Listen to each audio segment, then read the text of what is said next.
Good morning, everyone. My name's Hamilton from Volunteering SA&NT, and thank you very much for joining us for our session, our key findings session on the 2023 State of Volunteering Report. Sitting in a room on Kaurna land, I'm sitting with Richard from our team and Olympia as well, and on screen you'll see Paula. Now, Paula will be running the whole show, so thank you so much, Paula, and thanks for joining us. And I've also got Paul up there. I'll introduce Paul shortly. Thank you again, Paul, for joining us. But firstly, let me, as I said, acknowledge that we are on Kaurna land and pay respects to elders past and present, acknowledging it always was and always will be Kaurna land. Before we get started, and I know, thank you everyone for joining us. What we're looking forward to is the terrific session with Paul as we dig a bit deeper into the State of Volunteering Report. Just thought I'd run through a little bit of housekeeping. So firstly, we are recording the presentation of the session, and that will be available afterwards for people to share. And you will see at the bottom of the screen a little Q&A function. That allows that once the presentation has been finished by Paul, will allow you to ask some questions. We'll be using that button. If there's any super burning questions during the session, chuck something on there. But it's perhaps better to wait till the end of the session because perhaps some of the questions that you might have straight up probably or hopefully will be answered during Paul's presentation as well. And at the end, it would be great. There's a little pop-up QR code. It would be great if you could fill out a survey at the end of the presentation, which just gives us an opportunity to take any feedback or learnings on this session as well. Just a bit of thank yous and a little bit about the State of Volunteering Report. We're super proud that we undertook this piece of work with the Institute of Project Management, and it was through the generosity of the Department of Human Services that we're able to get this piece of work done. Has been done nationally previously or in other jurisdictions. This is the first time that we've done it in South Australia. We excitedly launched it with the Minister at our conference a couple of weeks back. And this is a great opportunity now to actually dig a bit deeper and get some more questions on it. Perhaps as some of you have had a time to digest some of it. The report, as it says on the screen, really captures the impact, value, diversity and contributions of volunteers across the state. And importantly with this, it gives us some really valuable information on what are the pressure points, what are the challenges, and also what are the opportunities for the volunteering sector as we move forward. That helps us in our day roles with volunteers or volunteer management or as volunteers as well, but also helps in that policy piece as we look to frame what are the future issues and challenges that we might want to get involved in. So we're super excited to be involved in it. We're really proud of it, and we hope that after this presentation you'll continue to share it widely as well. I reckon that's probably enough from me. It's now my pleasure to introduce Paul Muller, who's the co-founder and director of the Institute of Project Management. And Paul's really led this process. We came on late, as I said, as other jurisdictions have done it, but I think Paul's done an amazing job and we've worked really well with him in fleshing out a really good report, which our team's put together, which we're really happy to share and really looking forward to the session today. So, Paul, I'm going to hand it over to you. Thank you very much, and thank you for the very kind welcome, Hamilton. Yeah, as you indicated, this is the first time that South Australia has come on board, but you've come on board at the opportune time because you've taken the benefit of all the learnings and experiences from the other states and now got the product at its sort of best. So yeah, well played. So the State of Volunteering Report, let me just get stuck into it. So what we did, we surveyed 986 South Australian residents, just a shade under 1,000, and it was a general survey of the entire public, so not just volunteers, but a random representative sample of the population. So we were able to capture people who don't identify as volunteers as well, so non-volunteers, and make some interesting comparisons and contrasts to their experiences. This was part of, as Hamilton indicated, a broader national survey that went out at the same time. And we had about 7,000 responses, or just under 7,000 responses to that across the country. And the findings in South Australia broadly aligned to those national findings as well. There are obviously unique variances within there, but that gives us a lot of confidence in the findings and results in their integrity. We also surveyed volunteer managers in the state and received a tick under 350 responses. Again, that was part of a broader survey that came in at just under 4,000 responses, I think. And within that, we looked at, for the first time, at the experiences of paid volunteer managers, so people who do it in a paid role, versus those who manage volunteers as volunteers themselves, or unpaid volunteer managers. And some interesting findings fell out of that, some of which I'll share shortly. And we also did an economic analysis, looking at the social and economic contribution of volunteering to the state in a way that hasn't been done before in this jurisdiction. So what did we find? First up, with volunteers, 63, just a shade under 2/3 of the South Australian residents aged 15 and over volunteer. So that's 950,000 volunteers in the state, which is quite remarkable when you think about it.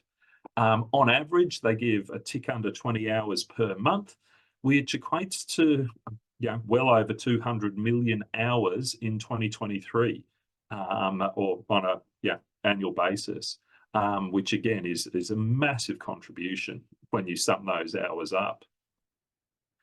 Within that, we found that young people, the younger you were, the more likely you were to be a volunteer.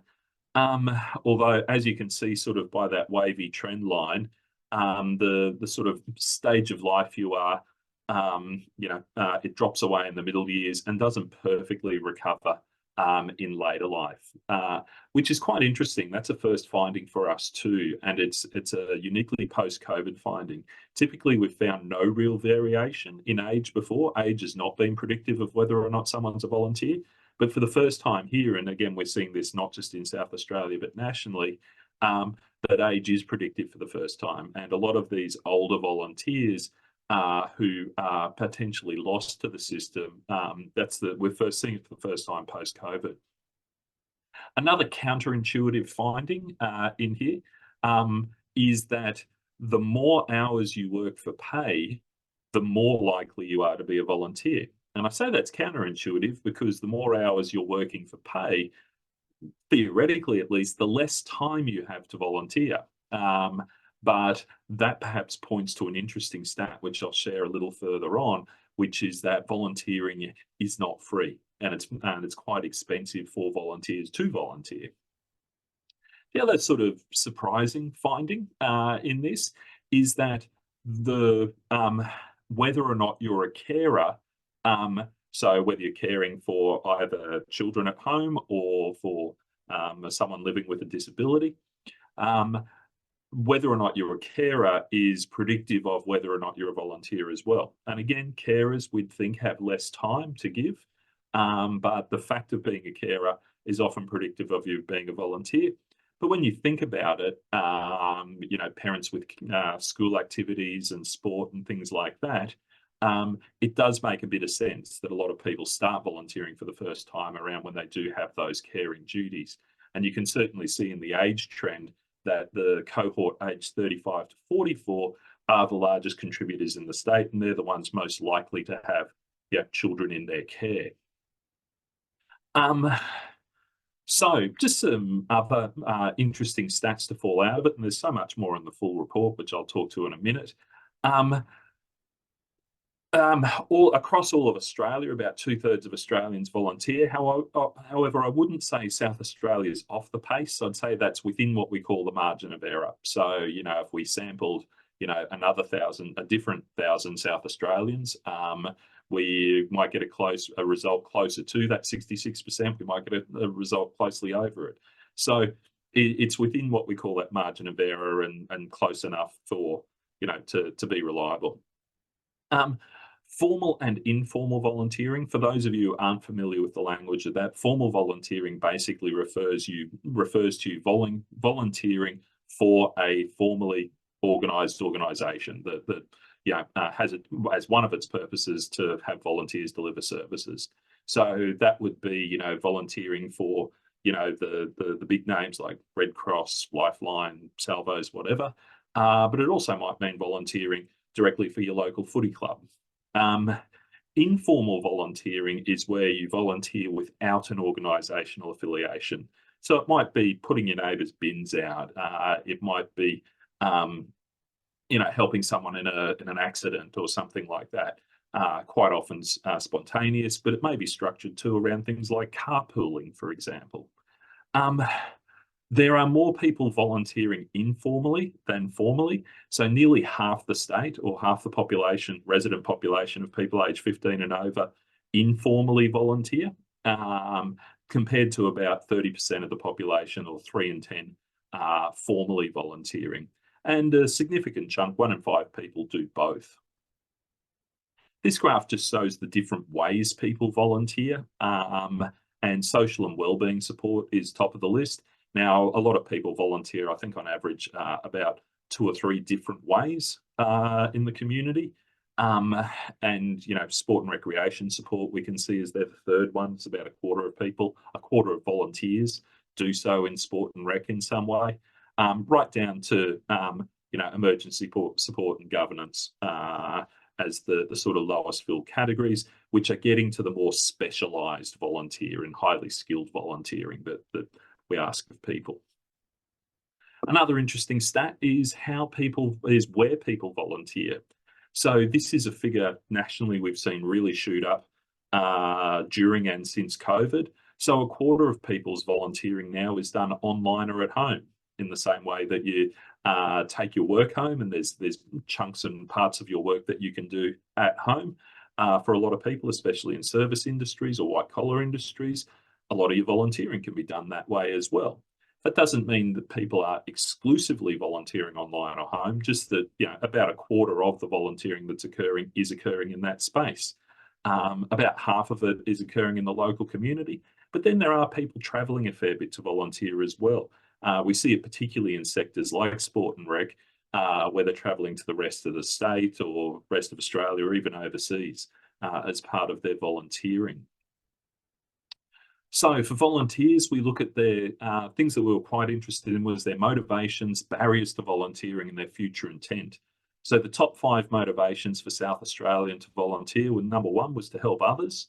The second thing was for their enjoyment, for their personal enjoyment, which is an interesting motive and perhaps something we don't recognise enough when we're promoting and pitching volunteering to the sector. People are looking to volunteer to use their skills, and this is especially true for younger volunteers. They're also looking for social connection through volunteering. We know volunteering, especially among older people, for example, is a great way to reduce social isolation and all the harm that comes from that.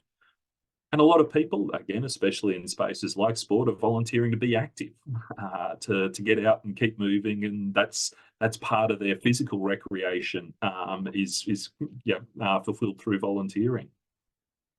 In terms of barriers, for people who are volunteering, we asked the question and we gave, I think it was about 13 responses as to what stops you volunteering more, like what sort of puts a cap on your volunteering.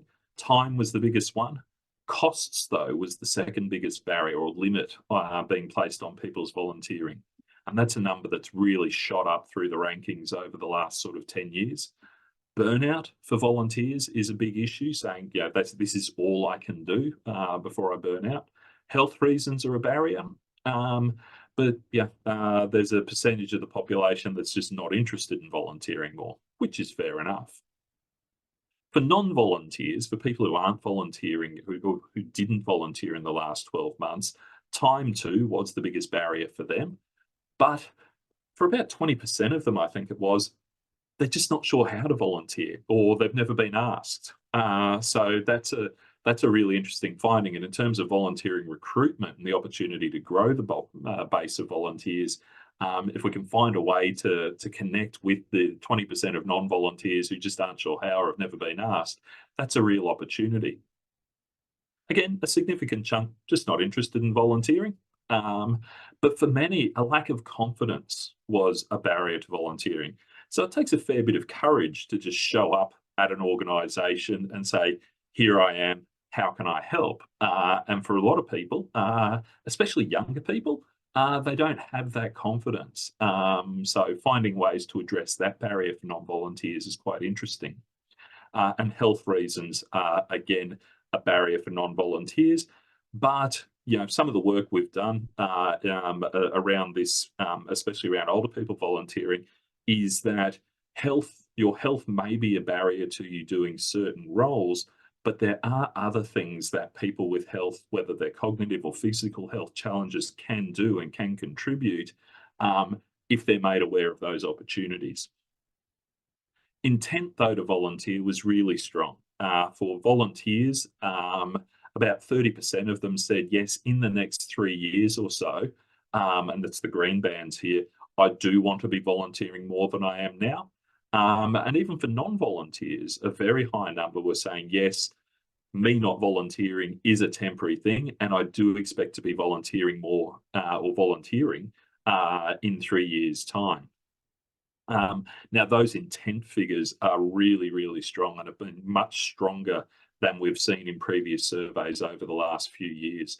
And that's a very encouraging finding, given that the total population of volunteers nationally has slightly fallen away.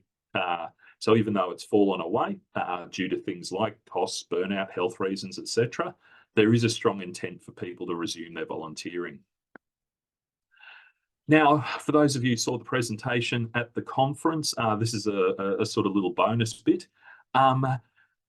When we asked people what limits your ability to volunteer with others, age was a significant constraint. It was actually the second biggest constraint. So for young people under the age of 25, people who were already volunteering saw their age as a constraint on their volunteering. So they felt limited or constrained in the volunteering roles they were in, more so than people who were non-volunteers. Yet when we get older, especially people 75 and over, for non-volunteers, they saw themselves as not being able to volunteer because of their age, and the non-volunteers were far more likely to see that as a constraint than volunteers themselves, even though the volunteers themselves did see that as a constraint. So like I say, age at the outer limits was quite a significant constraint or self-perceived constraint or limit as to what people could do with their volunteering. But the biggest one was people living with a disability, and half of volunteers living with a disability and nearly 3/4 of non-volunteers living with a disability found that disability was a real constraint or limit on their ability to volunteer with others.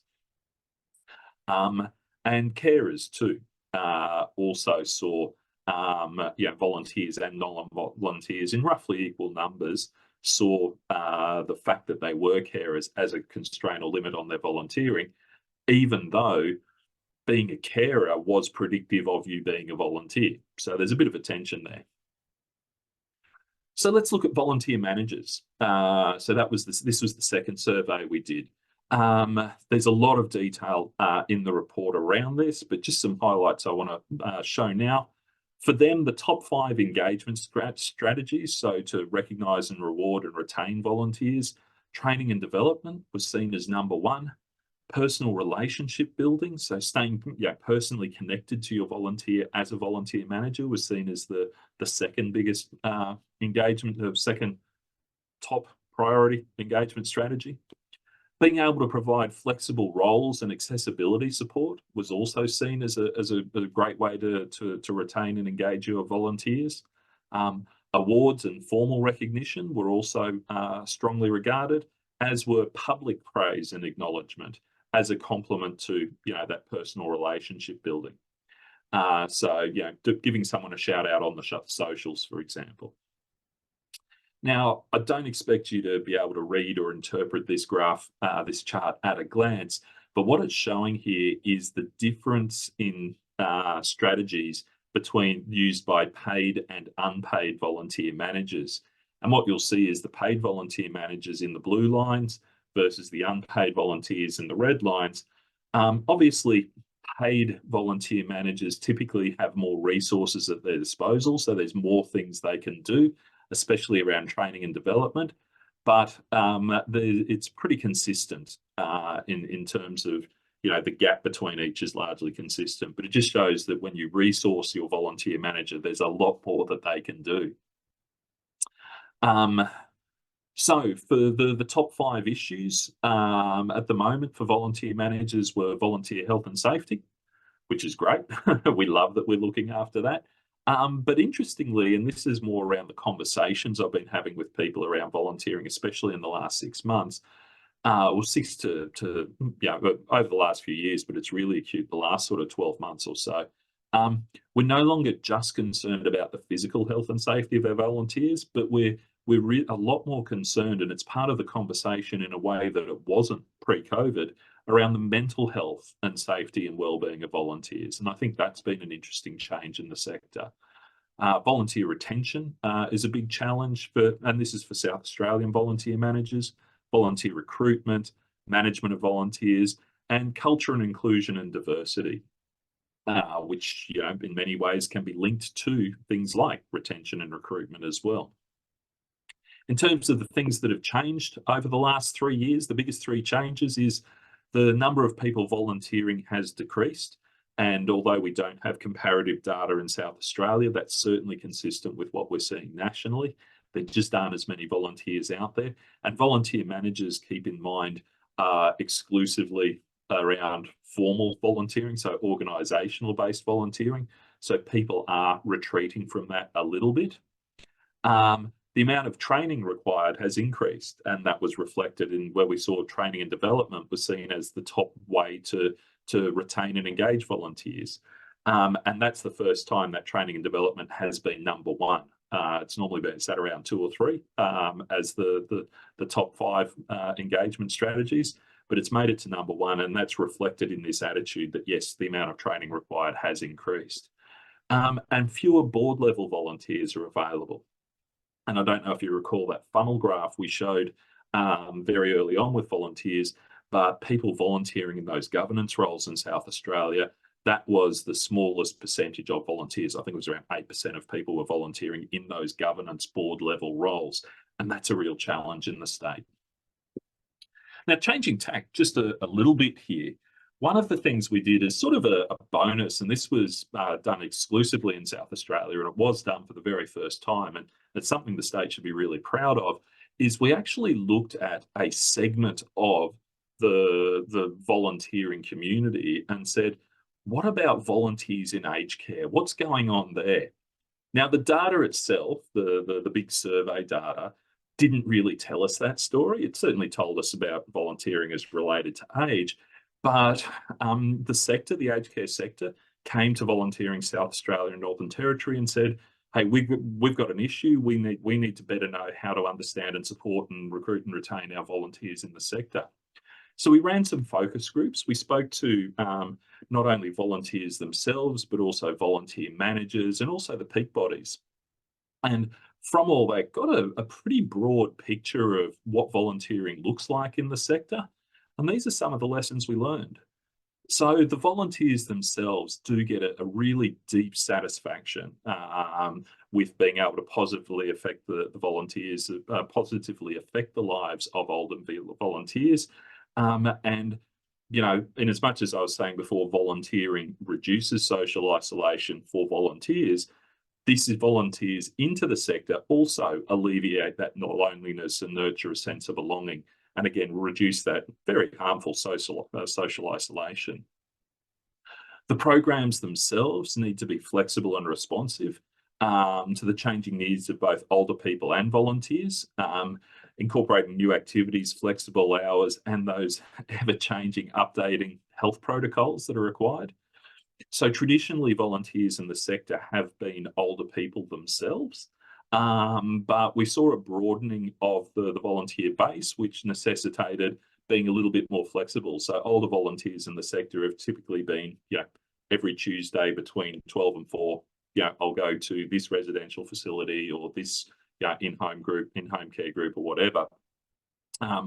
But people, if we want to broaden the base of volunteers in the sector, we need to be a little bit more flexible, not just for the existing pool of volunteers, but also even older volunteers have caring duties. They have a caravan they want to use occasionally, so opening it up in that way is a challenge for the sector. And prioritising training in areas like dementia care, emergency response and grief support is really essential to boost volunteer confidence and improve care quality. One of I've been doing a lot of these focus groups lately, and one of the stories from all of these focus groups, and I've spoken to literally hundreds of people over the last few months, but one was from a South Australian volunteer in aged care who told us the story of how he regularly volunteered with this person, sat with them in a residential aged care facility, showed up the next week, and they were like, "Oh, sorry, you passed away." And that was him finding out about it for the first time. And he actually had such a connection with, fortunately, very fortunately, he found out before the funeral, because the person he was volunteering for actually wanted him to be a pallbearer at the funeral. And it was just a really traumatic experience for him, and pointed a little bit to one of the themes that we saw, that sometimes volunteers in the sector were taken for granted or even neglected, and weren't treated as completely and fully integrated into the sector as, say, paid staff or family were, even though they gave a very important contribution, not just as volunteers in a social way, but to that very personal individual connection.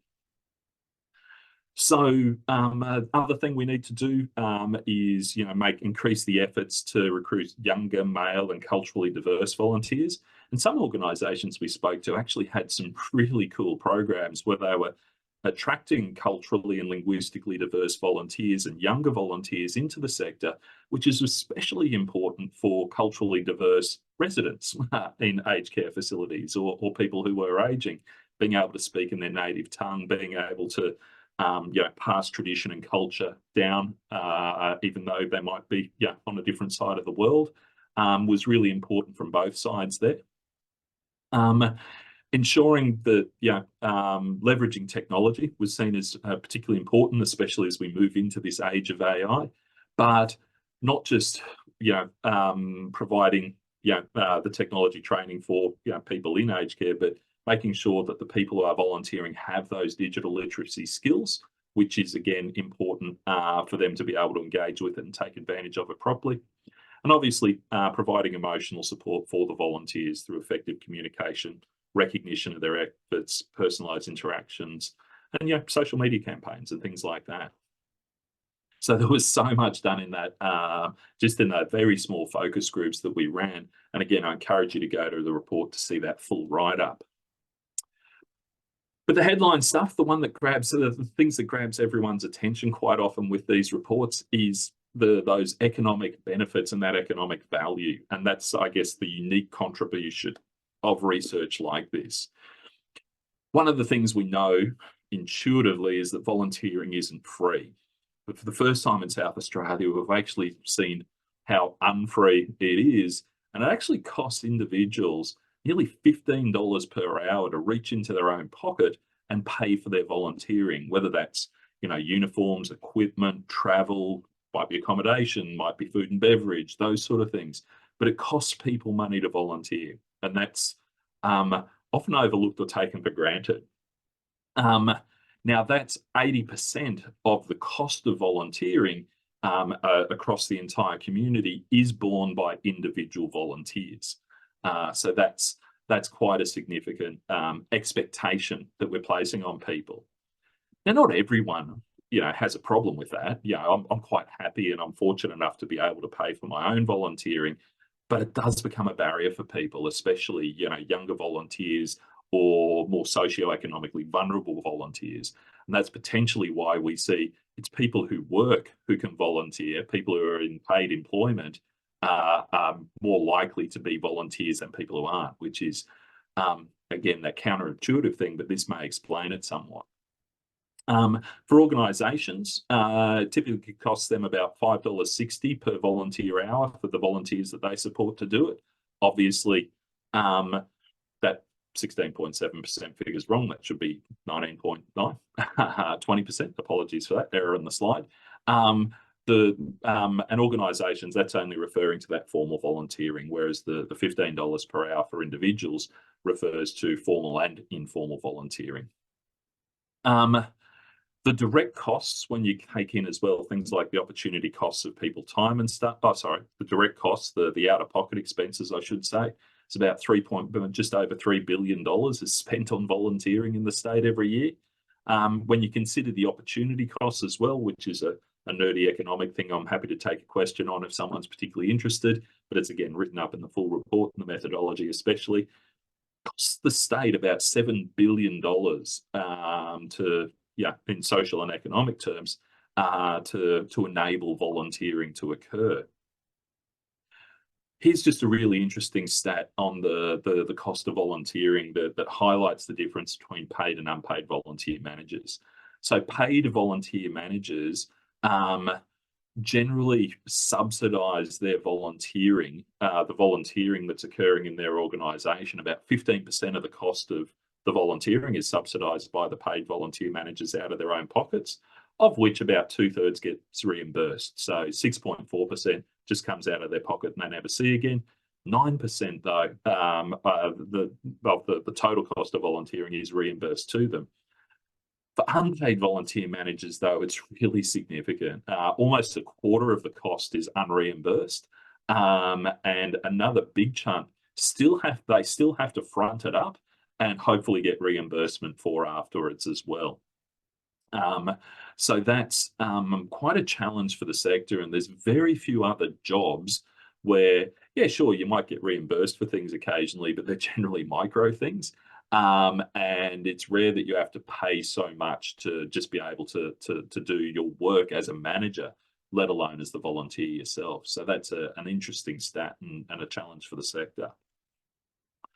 When we talk about the value, though, that $3 billion that's spent on volunteering, that actually creates over 30,000 jobs in South Australia. Not jobs in the volunteering sector, like just volunteer managers or anything.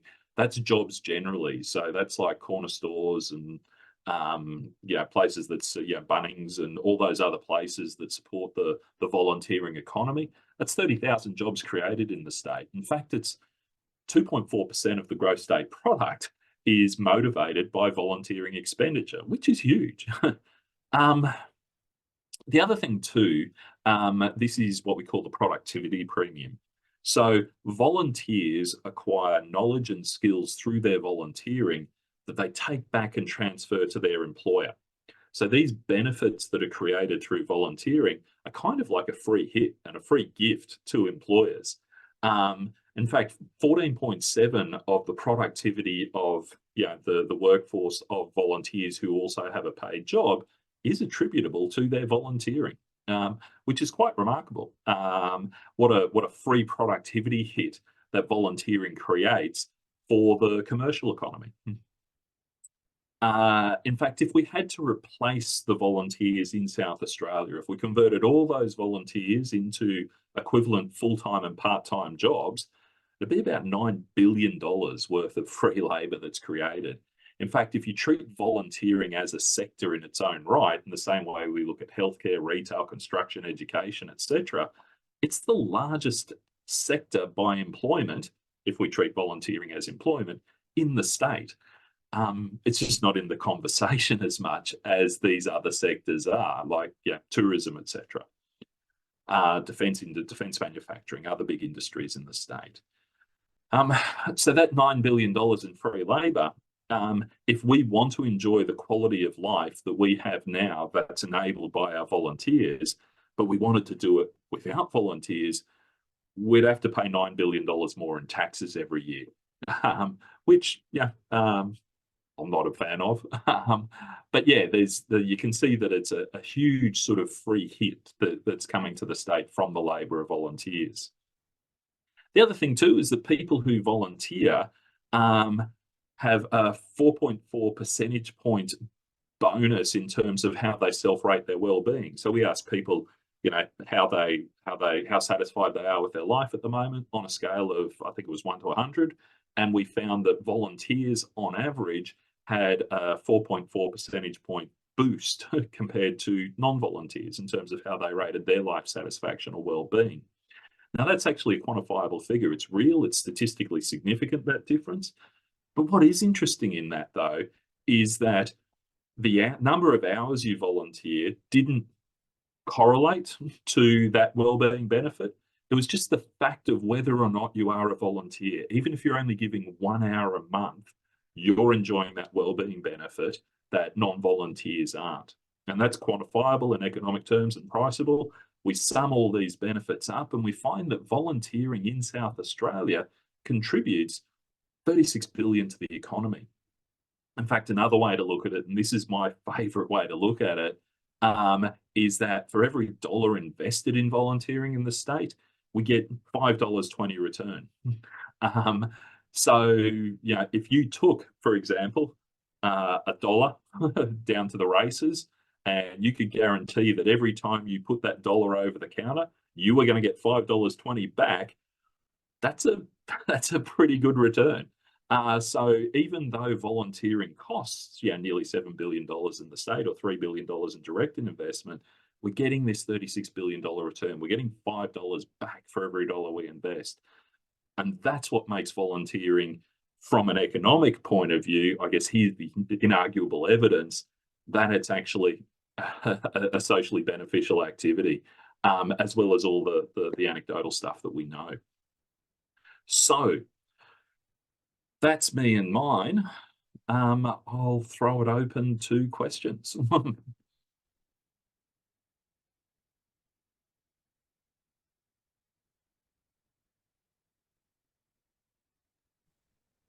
So we have a question from Mel from Southern Volunteering. Cool. Great info on the cost. Can you see? It's a question asked of non-volunteers whether they would be more inclined to volunteer if all their costs were reimbursed, e.g. even travel to and from place of volunteering, or whether they had stopped volunteering because of costs they were personally expected to pay. The stats you have found are showing that volunteering is becoming a pursuit of those who can afford to do it, e.g. those who are working. Australia is so far behind other countries in this regard, where volunteer expenses are fully reimbursed. Yeah, countries like Canada, for example, and I don't think you ever see perfect full reimbursement of expenses, but certainly Canada, for example, has it baked into their tax system that certain volunteering expenses up to a certain limit are deductible. I think it can make a really big difference, especially in terms of opening up volunteers. So for people who are already volunteering, freeing them up to volunteer more. We know that costs is the second biggest barrier for them. And we also know that, even though it doesn't feature as strongly for non-volunteers, they see other things as a priority. Perhaps they're not recognising that once I start, there is a big cost imposed with this. There is absolutely, one of the things we've seen though, there is a community of people who, have the wealth and can afford to do so, who refuse reimbursement and say, no, I don't need this. You as an organisation need that money more, and you absolutely should spend it. And I think that's legitimate, and that point of view should be respected. However, for a lot of people, especially younger people, where things like cost and transport are an issue, yes, reimbursement will make a difference. But for especially people in regional and rural areas where there just is no transport, then that becomes a bigger barrier that reimbursement can't solve. There's no public transport, or you're an hour away from where you volunteer, sort of thing, and you don't have a car or access to a car for a younger person, for example. Reimbursement can absolutely solve part of the problem. And it can make it more accessible to people. It's not the only solution, but it's a pretty good start. I actually have, I'll just look up very, very quickly some stats on reimbursement in South Australia. And I think from memory, about 20% of costs, I think, were volunteers in South Australia on average reported that they were reimbursed for about 21.9% of their expenses. That's gone up. Organisations are reimbursing people more, but it's still only 1 in 5 of dollars spent on volunteering is reimbursed. Organisations don't have that at their disposal, though, so it may be something that can be supported or sponsored by government, but it's not my place to write that policy. Great, thanks, Paul. Well, here comes another one. How can the findings of this report be used by organisations in their daily work, and which part of the report could be used for things like funding or grant applications? Cool. So for organisations that involve volunteers, one of the things, that big figure, $36 billion worth of value, $5, for every dollar invested, those big figures kind of become like a base argument. And one of the things that other states have done really well is hey, we're from volunteering. Volunteering contributes $36 billion. Let's now talk about this. So it becomes that sort of, that mantra almost. For organisations directly, especially in terms of grant funding and stuff, you'll see in the report, when we look at the replacement cost of volunteers, we break the costs down, the replacement cost for people by age group. So 15 to 25, or 15 to 24, 25 to 34, 35 to 44, etc. You can very easily look at those figures, sum them up, and say, when you're doing a grant application, for example, you might turn around and say, you need to show the value of your co-contribution or your in-kind contribution to the program. Using that table, you can sum up, and the methodology we use, it aligns to the Australian accounting standard for measuring the value of non-profit workers or unpaid workers in the non-profit sector. There's an Australian accounting standard, I think 1032, something like that. But yeah, that's like the government accepted way to price the labour of volunteers, and just that replacement cost alone, you see how very, very quickly this adds up to significant numbers, and you'll all of a sudden find that the in-kind contribution of your volunteers far outweighs the the value of the contribution of your sponsor. And then you can add in the expenses that they incur per hour, etc. And in terms of making those grant applications and making those statements, you can actually use that data quite powerfully, the economic data. The other thing, sorry, just on the grant application too, you can say that we're targeting this community or this cohort of volunteers, people with living disability, people from CALD backgrounds, people from older volunteers, whatever, and you can actually point to the stats and say, hey, this is how many people in that sector or segment volunteer. This is the barriers that, these are the barriers that have been identified that we're addressing as well. So it's not just the economic data, but it's also the other data on participation, for example, that you can use to lend evidence to your applications.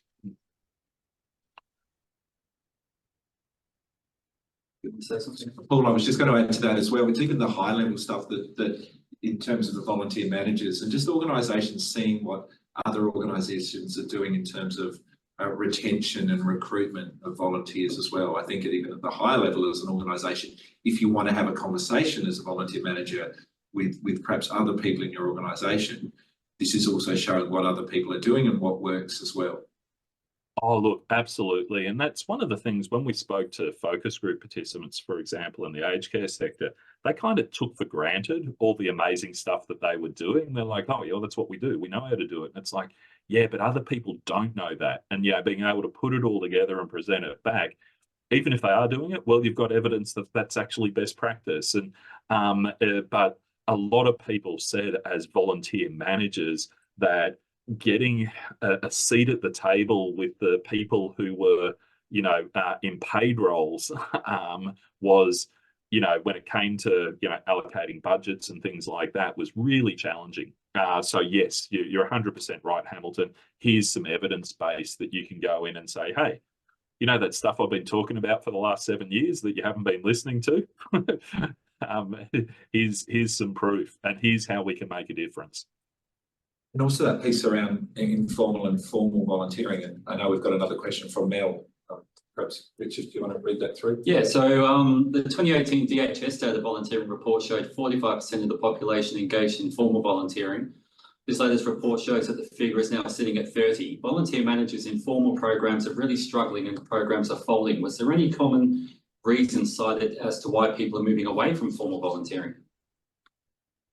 It's so this was really the way we gathered this data was through very much a tick and flick survey. So we didn't have that deep sort of qualitative understanding of why people are leaving the sector. But one of the things that was obvious in the data compared to previous years was that the older cohort of volunteers are not volunteering at the rate that they previously did. And one of the things we know about older volunteers is when they stop, when you're post-retirement age, when you stop volunteering for X organisation, you're far less likely to replace it with Y. So people through the earlier stages of life, they move around, they volunteer at different places, and they'll do a few years here and that'll sort of blend into a few years there and a few years there. But once we get post-retirement, once you stop, you stop.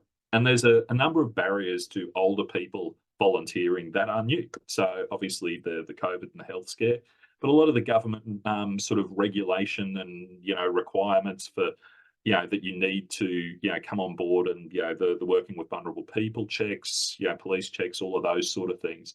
They're often tech-based, which are challenging for older volunteers. So quite often older volunteers, when they stop volunteering here for whatever reason, they do appear to be less likely to pick it up somewhere else. And that's where we've seen the biggest decay in the data.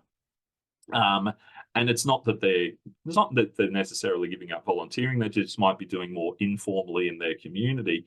But yeah, it's a challenge for those organisations that rely on older volunteers. The other thing too is we've got that big population bubble of baby boomers, and we just don't have the number of warm bodies coming through behind them to sort of replace and supplement them. So we have less, the pool of people who are potential volunteers is going to shrink year on year.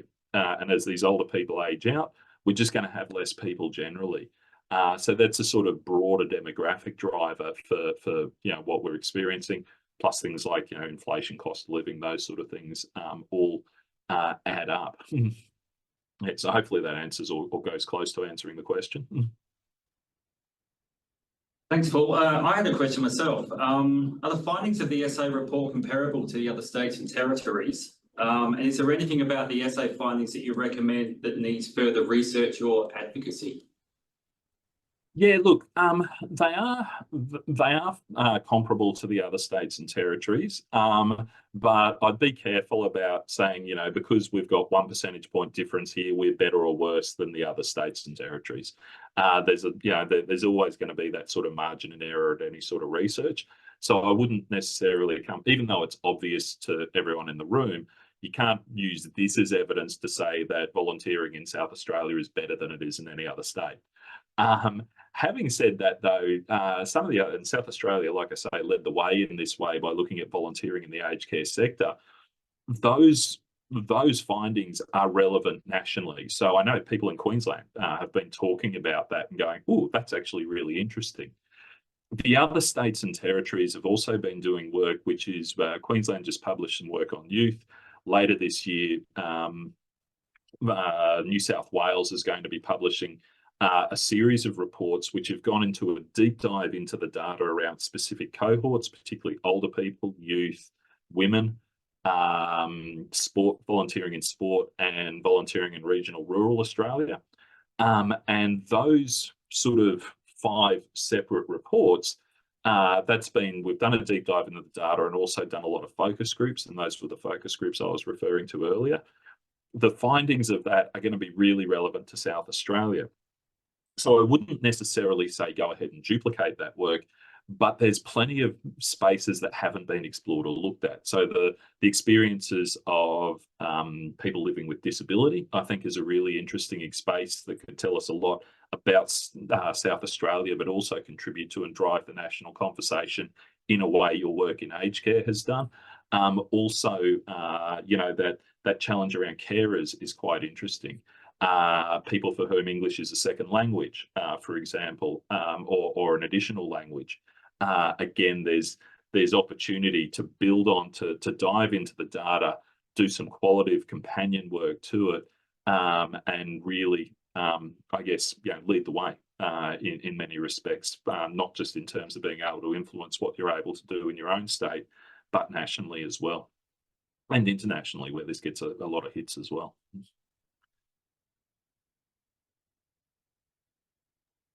Thanks, Paul. Thanks for that.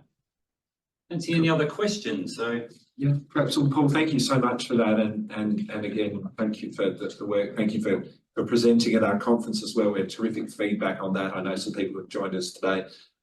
Thank you for taking the questions. If we do get any other questions that we can't answer, perhaps we can introduce you, or we can forward them on to you as well, if that's okay. By all means, I'm an absolute nerd in this space, and I love them. So yeah, please feel free. Well, thank you. Thanks, Paul. Thank you again so much. Just as you will see on this screen, as I said at the start, well, firstly, two things. The report is available on our website, so jump on there and you can find it. So too a really great section on other slides and other presentations from the conference as well. It's a really good resource there amongst all our other resources. Just before I highlight people, the QR code, big shout out to Paul, as I said. Again, Paola, thank you so much for running another terrific session. And Richard and Olympia, who really drove, and also our other team members, including Sabina, who really put this together with Paul. We're so proud of it and so pleased to be a part of it. And again, a shout out to DHS for supporting it.